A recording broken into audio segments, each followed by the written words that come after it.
Hey, thank you for stopping by. I've considered that I'm going to start a series of videos helping those who are brand new to the game. Unfortunately, I can't start from castle level 1. I am past that. I'm castle level 8 at this time. When I first started playing this game, it was going to be on a trial basis. I had no intention of actually staying. However, I liked it so much more than Clash of Clans, which I played for 2 years, that I gave up Clash of Clans to play this game. And I know that when I first started playing this, it was a little difficult to grasp what was taking place and actually how to play. The on-screen instructions helps a lot, and I follow those up to a point. Then there's all the little nuances of the game that no one can that I just couldn't find help for. So I thought I'd share a few tips that I've learned in my couple months of playing to help those who might be brand new to this game. So I do appreciate you watching. First and foremost, I thought I was recording earlier, but I've already gone through my getting my daily bonus. You know, each morning you have an opportunity to go to your temple and to get your daily bonus.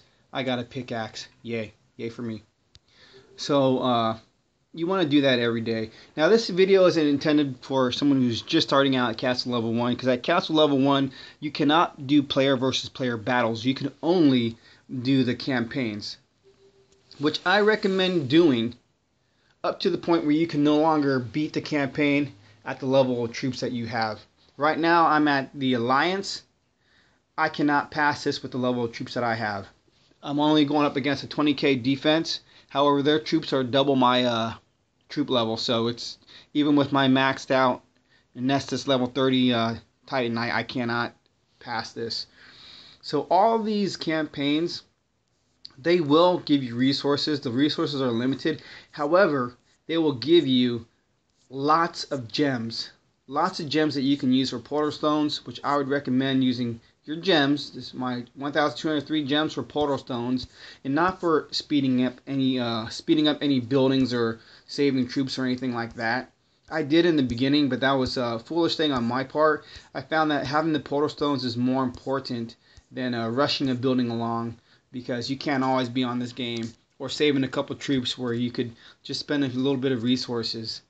Same thing with the adventures. Once you can get to the adventures guild, it's great. You'll get a couple of titans. I fused this one, Eris.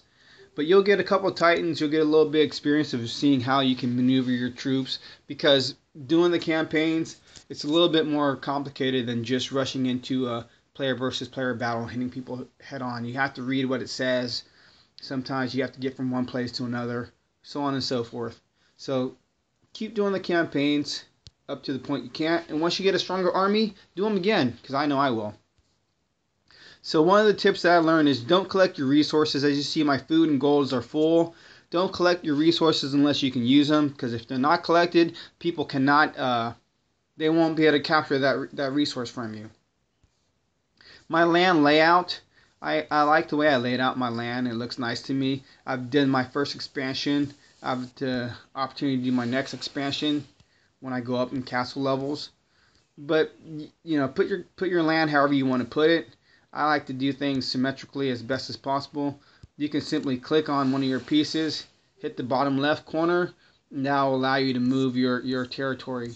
So you can basically see how my land is laid up. You know, the few things that you can move are only in this box. However you want to do it, do it.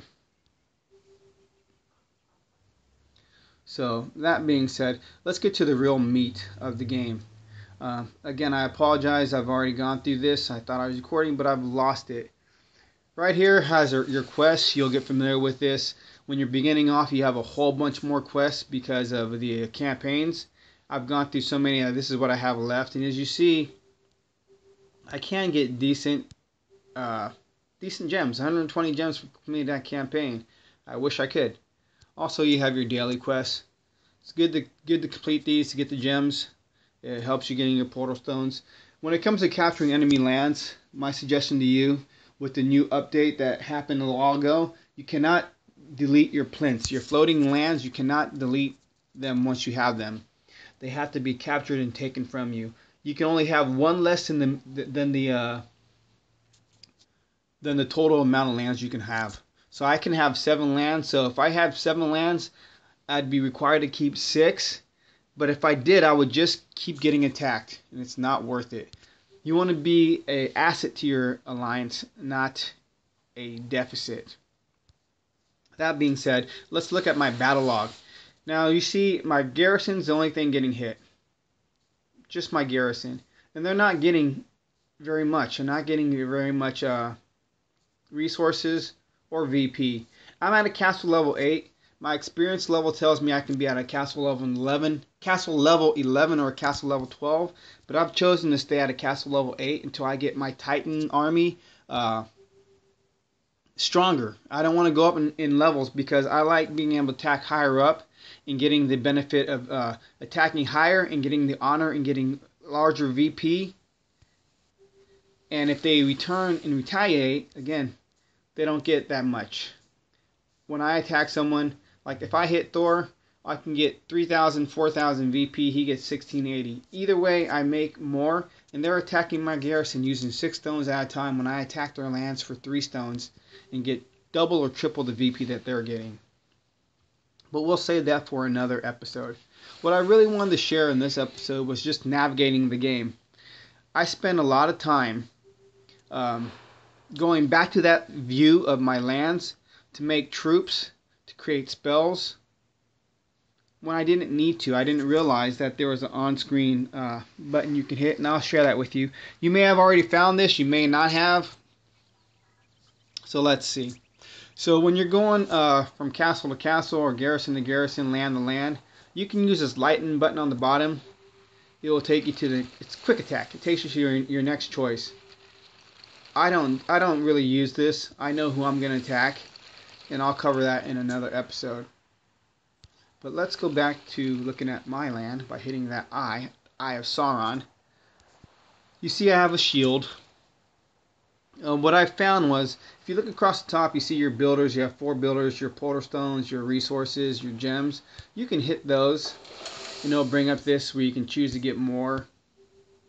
But you can also hit this button on the right, and that allows you to touch your relics, to do whatever you need to do to your relics. You can forge them, you can go to your treasury, whatever you want to do. Then you can also look at your Titans by hitting the next one. So that'll pull up your Titans, and you can do whatever you need to do for your Titans at that time. Select them, choose them, change your relics, whatever. And you can also train your troops by hitting this, get your troops going. And you can lastly do your spells.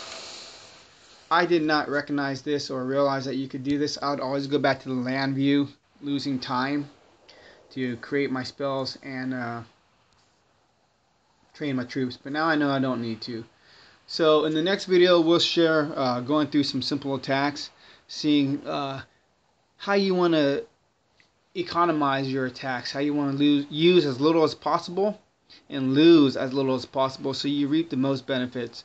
It's all about economy. You want to bring in more than you're getting stolen, taken out, or more than you're spending. Again, until next time, I hope this video helps you. For any new players here, any questions or comments, please post them, and I'll try to respond. Enjoy.